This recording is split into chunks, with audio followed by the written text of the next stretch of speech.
reached out and he did, and I had the pleasure of being offered the job. So I just to give you a little context of how I started at Dutchess. So I've been at Dutchess Community College since last year, August. They were at some point for about 2 to 3 years working on a number of different projects in terms of trying to figure out how to bring manufacturing back into the area.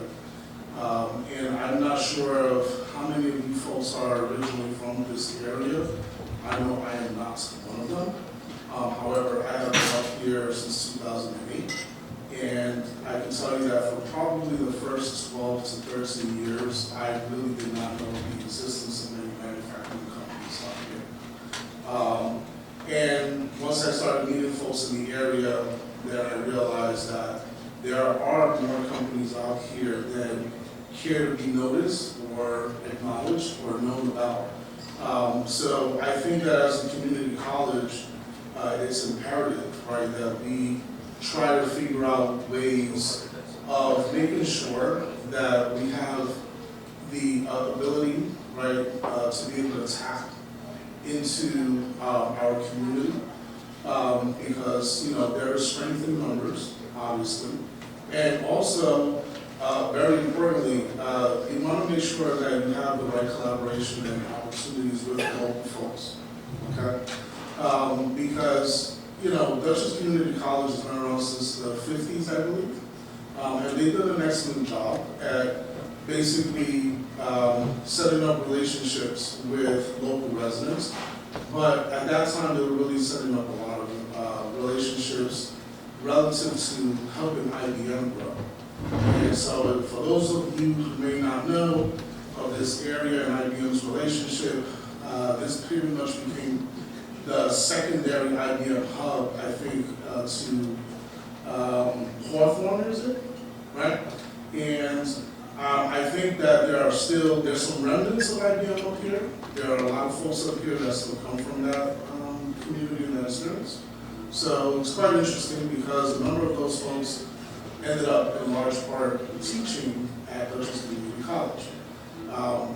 Now, what occurred is that they going back to manufacturing, the college felt that it was necessary to sort of look at what other programs were doing within the SUNY system, okay, the State University system. And there are a number of colleges like Delhi, Ulster Community, Hudson Valley Community, that have, and Westchester Community, that have a variety of different mechatronics-related type of program.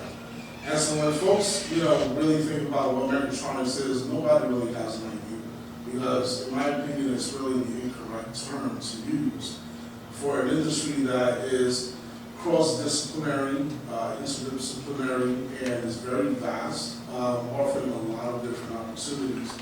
So let me just kind of go through these slides a little bit, and then hopefully I'll be able to unpack a few more details as I go through the slides. So the first gentleman, Dan Barbudo, he was not able to come today, although I invited him because he had a prior engagement. But he is our program chair for the electrical technology program that has been part of the college for over 40 years. He took over the program about 20 years ago. And Dan Barbudo, he is a big advocate for the mechatronics effort.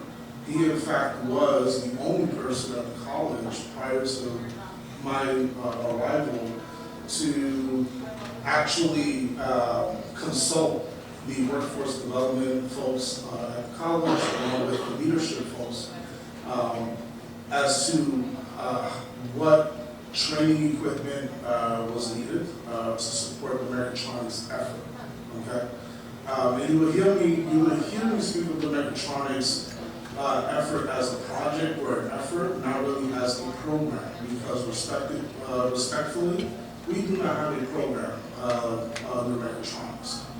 And I will probably try to pack that a little bit further. As you see my name here, I am currently considered to be the training specialist under a number of different certification organizations that the college has been working with for some time, and I will unpack that a little bit further. Just to kind of let you know, there's two different organizations that I will explain a little bit more in detail later on. And so I am the coordinator of the all programming efforts down at the physical lab. And what does that mean? That means that for both the traditional and non-traditional pathways that the mechatronics lab supports, I basically oversee and direct all the efforts around that. So I am highly involved in establishing collaborations with a number of companies up in the region where we provide training for incumbents who are looking to upskill, right? Folks that are currently working in the, whether it be the HVAC industry or the automation industry, right? Or even in other areas where things like electromechanical systems are highly utilized, right? And so when Dan and I were talking about this, we realized that HVAC is right in line with what a lot of our students end up learning within the mechatronics type of classes, right? Which is part of what Dan Barbudo teaches as well under his electrical technology courses as well.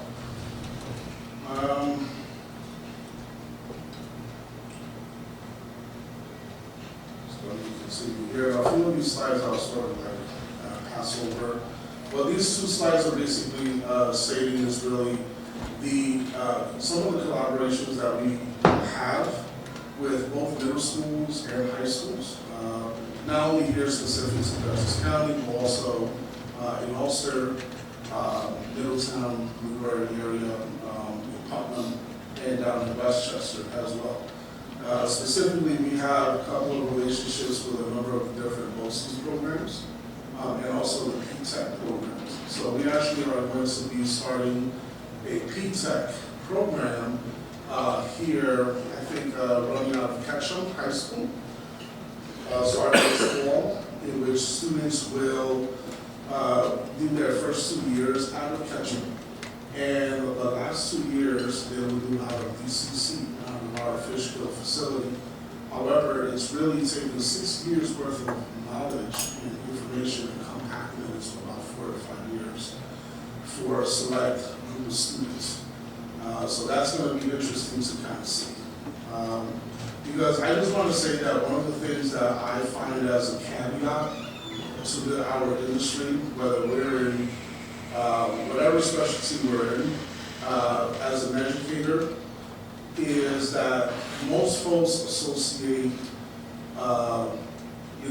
folks that have learning disabilities with the only type of people who enter into the trades, right? And being somebody who has worked in public education for 18 years, both at the high school and at the college level, I can tell you that it is quite a disdain on what our industry really is about, right?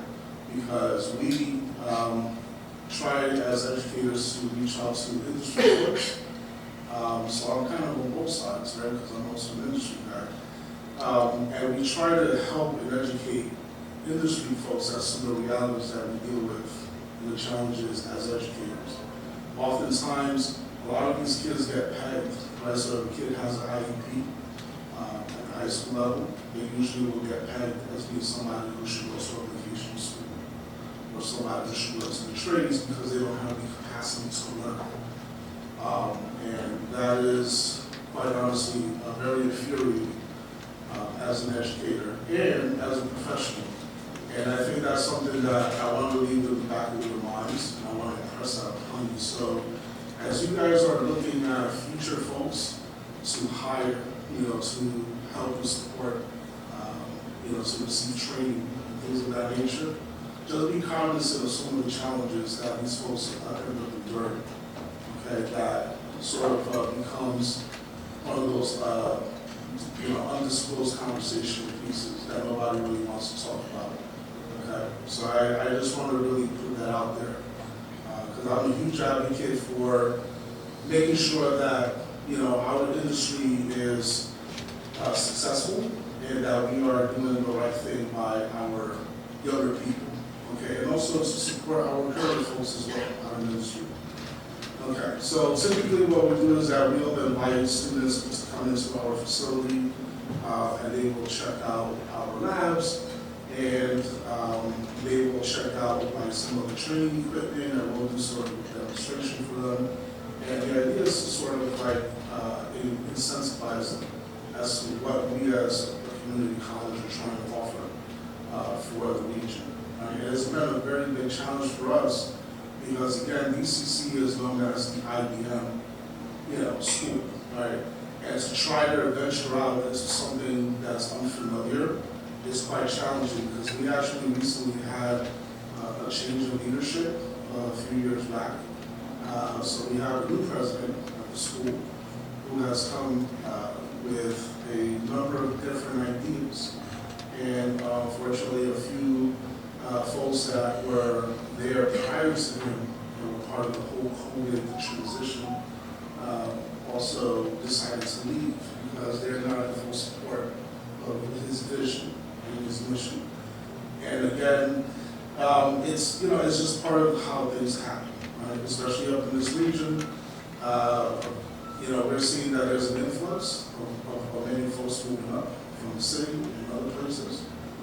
So there's a lot of movement that has been happening here economically, and also affecting our real estate development as well. And those are good things, okay? But it really depends on how you want to look at it.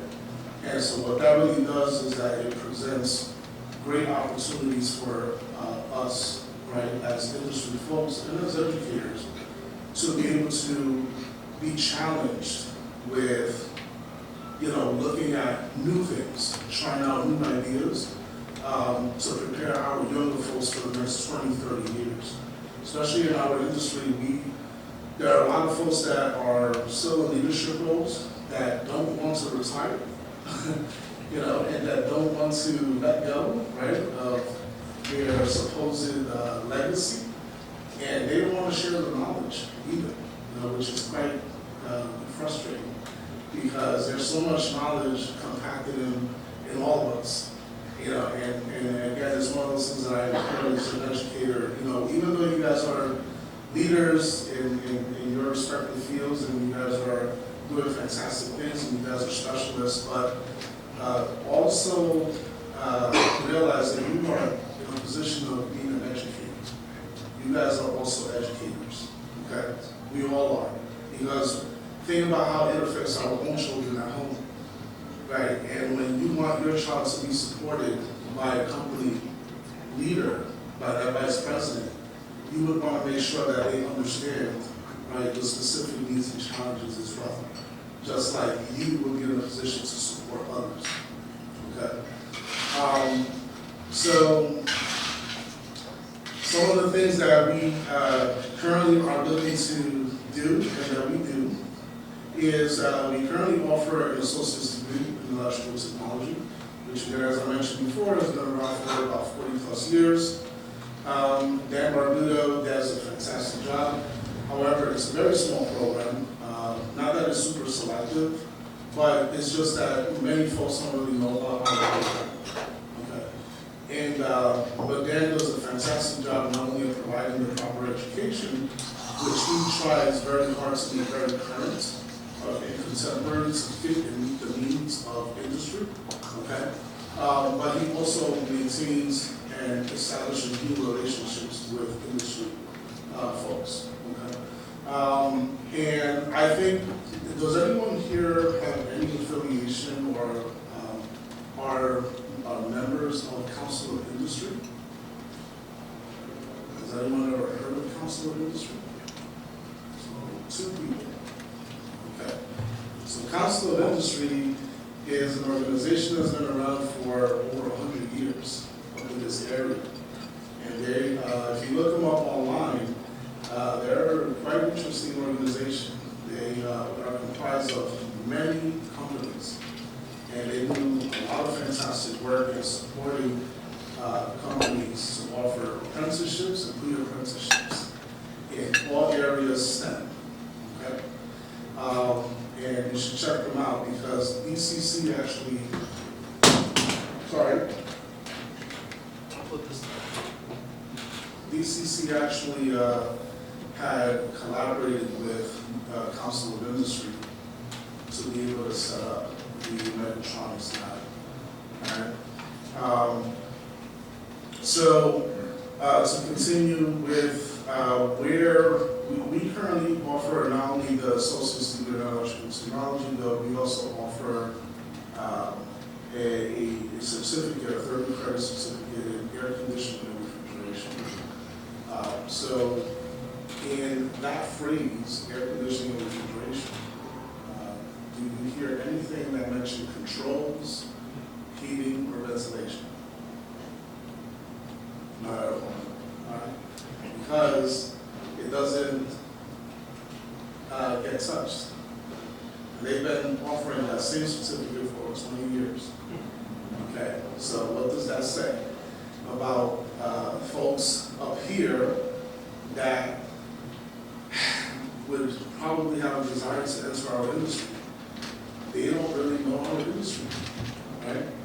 They don't know that when they're thinking about an air conditioning unit, that it is improper to say, you know, air conditioning just for cooling, because you're also talking about heating, ventilation, right, as well.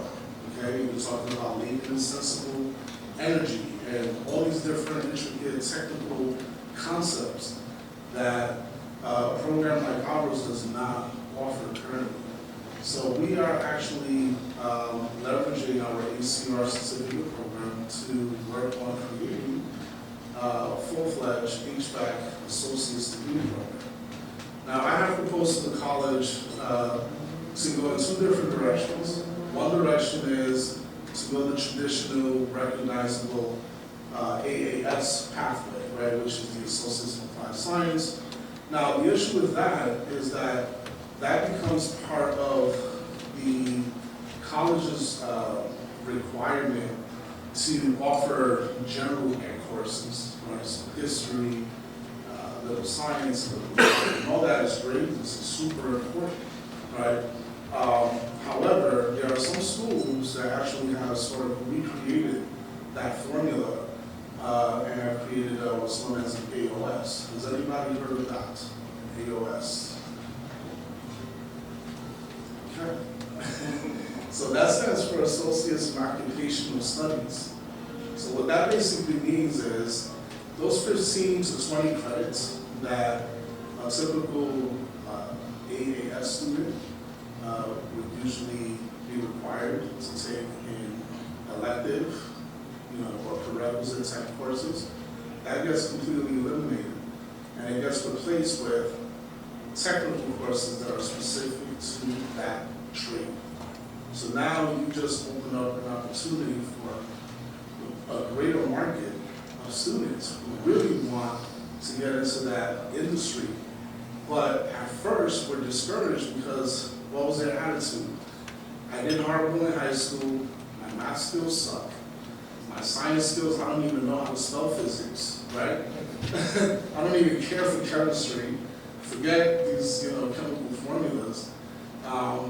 And you have shut any kind of real opportunity for a young person who probably has the capacity and the desire more than anything, right? Because that's what we really are looking for out of these young folks, is that desire to want to do something that pertains to what we are passionate about, okay?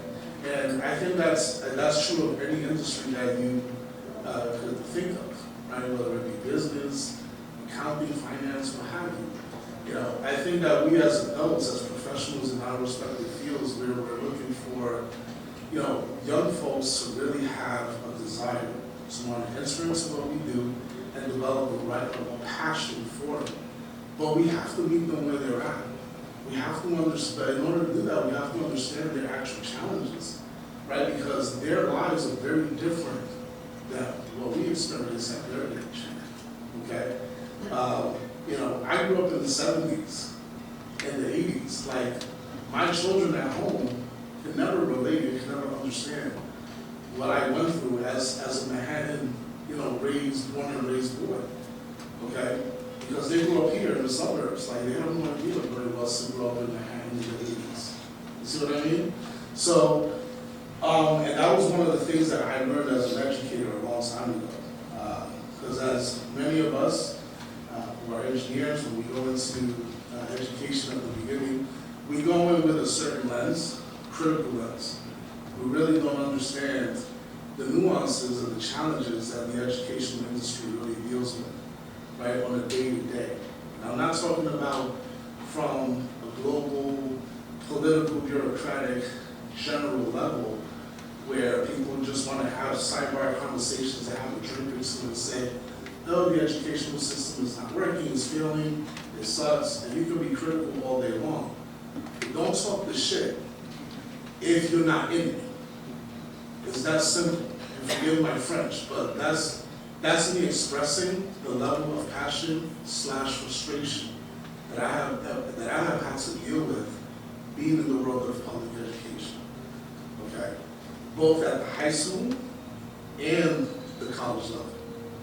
Because this stuff carries like luggage, okay? And these students, they come into our colleges with that same attitude and that same level of dispassion. And they do not understand that there's a world of opportunities out there for them. But the right people, which are us, are not targeting them. And are not really putting ourselves in a position to really help them to meet them where they're at. Okay? So, with that being said, and I'm just kind of skipping through this a little bit. Currently, what I sort of do under the non-traditional pathway is that I offer a number of different certifications under what's known as the SOCA, which is the Smart Automation Certification Alliance, and MSSC, which is the Manufacturing Skills and Standards Council. So these two organizations come out of the Midwest. They each have been around for about over a decade. That's why up here in the Northeast region, we do not know of them, okay? But believe it or not, these organizations offer certificates and various micro-credential related certifications that are industry respected and recognized within the world of automation, okay, which touches up on a lot of different other fields, okay? And so DCC has taken on the challenge of becoming perhaps the first institution in the Northeast region to want to become a SOCA and an MSSC fully fledged certified site where we offer certifications in all these different areas with not only our current training equipment, but with the new equipment that we plan on purchasing later on, you know, over the next few years to probably around a 10-state region. Currently, we only have Georgia and Indiana as the two official sites that offer these respective certifications. So we started out last year with a number of courses, as you see here.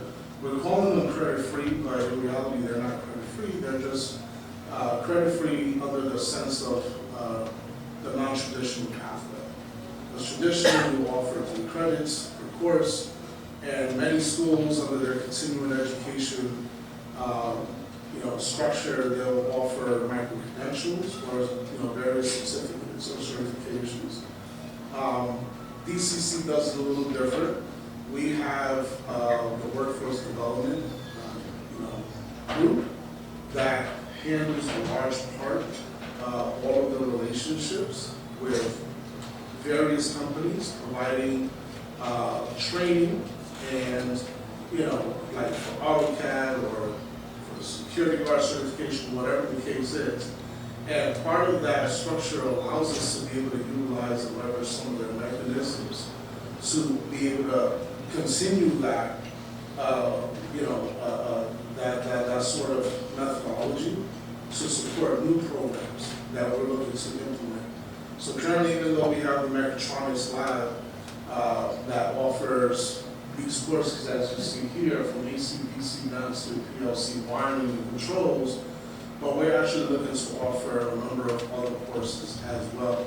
Now, each one of these courses, just so that you understand, is related to soccer certifications. So currently, I am speaking with the Vice President of Instructional Learning in the college to create a full-fledged associate's degree mechatronics program to make it 100% soccer-based. And why soccer-based? Because we already spent over $3 million, right, to purchase the equipment, to renovate the space. If you guys ever get a chance to in the area, you could always call me up, and I'll be more than happy to give you a tour of the facility so you guys can get a better idea of what's really going on down here.